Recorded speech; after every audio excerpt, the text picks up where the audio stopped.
Hello दोस्तों, welcome back to my channel PCM classes में आपका स्वागत है।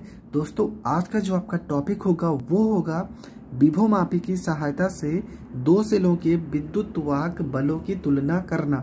विभव मापी से रिलेटेड ये आपका तीसरा डेरिवेशन है। इसके पहले हमने दो डेरिवेशन और बताए हैं। अगर आपने नहीं देखा है तो प्लेलिस्ट में जाकर देख सकते हैं, नहीं तो डिस्क्रिप्शन में लिंक होगा, आप वहां से देख सकते हैं। ठीक है, तो आपको करना क्या है, सबसे पहले ये आपको फिगर बनाना है। ये फिगर अगर आपको याद हो जाता है तो पूरा का पूरा डेरिवेशन क्लियर हो जाएगा, ये मेरी गारंटी है। तो चलो, ये फिगर आपको याद करने के बाद ये फिगर आप बना लेना। उसके बाद आपको क्या लिखना है और कैसे लिखना है वो मैं आपको समझा रहा हूँ। ठीक है, आपको सबसे पहले क्या लिखना है, हर चीज़ के बारे में समझ लो कि ए और बी यहाँ से लेके यहाँ तक जो आपको दिख रहा है ये एक विभव मापी का तार है। ये बी आपकी बैटरी है, के आपका कुंजी है, RH आपका धारा नियंत्रक है, E1 और E2 आपका विद्युत वाहक बल है, G आपका धारा मापी है और D को संतुलन बिंदु कहते हैं जहाँ पर धारा नहीं बहती है।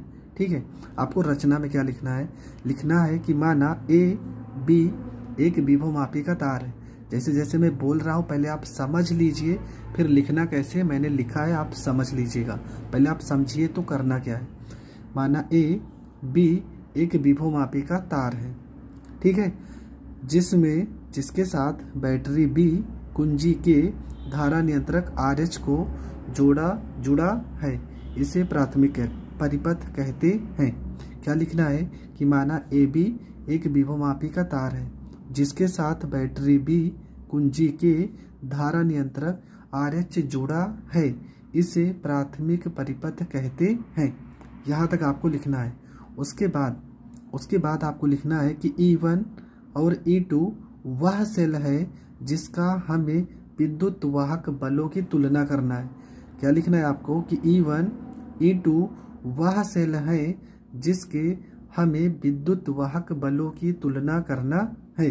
फिर यहाँ पे क्या लिखना है कि E1 और E2 के धनात्मक ध्रुवों को विभव मापी तार के A सिरे से तथा ऋणात्मक ध्रुवों को धारा मापी G से जोड़ा गया है, इसे द्वितीयक परिपथ कहते हैं। यहाँ तक तो आपको समझ में आया होगा। फिर से समझ लीजिए क्या लिखना है आपको लिखना है कि माना AB एक विभव मापी का तार है। क्या लिखना है कि माना AB एक विभव मापी का तार है जिसके साथ बैटरी B कुंजी के धारा नियंत्रक RH जुड़ा है, इसे प्राथमिक परिपथ कहते हैं। इसके बाद आपको लाइन चेंज करना है और क्या लिखना है कि E1 और E2 वह सेल है जिसका हमें विद्युत वाहक बलों की तुलना करना है। उसके बाद लिखेंगे E1 और E2 के धनात्मक ध्रुवों को विभव मापी तार के A सिरे से तथा ऋणात्मक ध्रुवों को धारा मापी G से जोड़ा गया है, इसे द्वितीयक परिपथ कहते हैं। अब यहाँ तक आप समझ लीजिए कि मैंने कैसे लिखा है और आप खुद भी लिख लीजिए। ठीक है, आपको क्या लिखना है कि माना AB एक विभव मापी का तार है जिसके साथ बैटरी B कुंजी के और धारा नियंत्रक RH जुड़ा है, इसे प्राथमिक परिपथ कहते हैं। इसके बाद आपको क्या लिखना है कि E1 व E2 वह सेल है जिसके हमें विद्युत वाहक बलों की तुलना करना है। आगे आपको क्या लिखना है कि E1 व E2 के धनात्मक ध्रुवों को विभव मापी तार के A सिरे से और ऋणात्मक ध्रुवों को धारा मापी G से जोड़ा गया है, इसे द्वितीयक परिपथ कहते हैं। आगे आपको क्या लिखना है, सूत्र की स्थापना। अब कैसे कैसे यहाँ पे लिखना है समझिए, यहाँ से थोड़ा सा आपको समझना है। क्या लिखना है कि माना E1 सेल का विद्युत वाहक बल का विभव मापी तार से L1 लंबाई पर संतुलित होता है।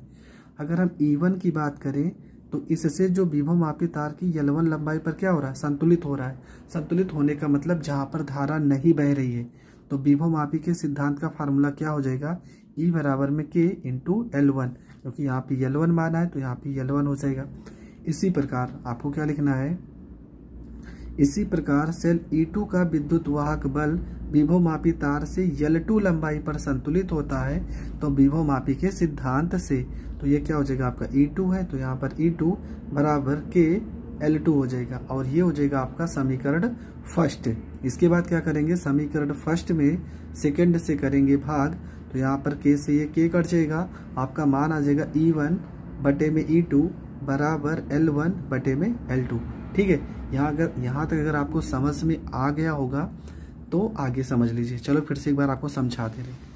आपको बस ये फिगर याद करना है और इस फिगर से सारे के सारे चीज़ें आप लिख सकते हो। क्या लिखना है आपको लिखना है कि माना AB एक विभवमापी का तार है जिसके साथ बैटरी B कुंजी के धारा नियंत्रक RH जुड़ा है, इसे प्राथमिक परिपथ कहते हैं। इसके बाद आपको लिखना है कि E1 E2 वह सेल है जिसके हमें विद्युत वाहक बलों की तुलना करनी है।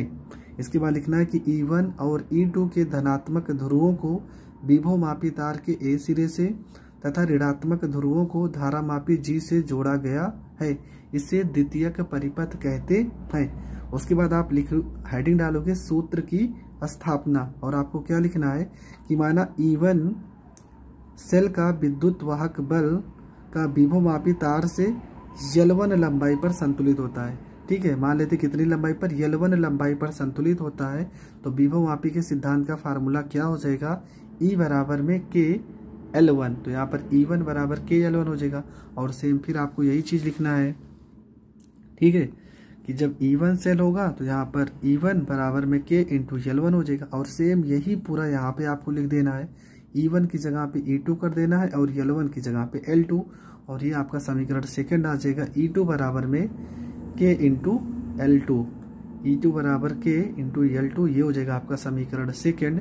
आप समीकरण फर्स्ट में सेकंड से भाग करते हैं, लिखेंगे कि समीकरण फर्स्ट में सेकंड से भाग देने पर तो क्या हो जाएगा, E1 बटे में E2 बराबर में KL1 बटे में KL2, ये K से ये K कट जाएगा, आपका आ जाएगा E1 बटे में E2 बराबर L1 बटे में L2, और ये हो जाएगा आपका प्रूव्ड। आपको लिख भी देना है कि इस सूत्र की सहायता से दो सेलों में विद्युत वाहक बलों की तुलना की जा सकती है, और ये आपका डेरिवेशन पूरा का पूरा कंप्लीट हो जाएगा। दोस्तों, इससे पहले भी मैंने कक्षा 12 के बहुत सारे डेरिवेशन बताए हैं, अगर आपने नहीं देखा है तो प्लेलिस्ट में जाकर देख सकते हैं, जहां पर लगभग आपको 20 या 25 डेरिवेशन हमने बता दिया है। टोटल लगभग 50 या 60 डेरिवेशन है जो आपको तैयार करने हैं, और इसी डेरिवेशन में से आपका क्वेश्चन आ जाएगा। अगर आप हमारे YouTube चैनल पे नए हैं तो चैनल को प्लीज़ सब्सक्राइब करें और ज़्यादा से ज़्यादा लोगों तक शेयर करें, जिस कारण अगर आपको हर एक वीडियो का नोटिफिकेशन मिल सके। तो मिलेंगे नेक्स्ट वीडियो में, तब तक के लिए जय हिंद, जय भारत।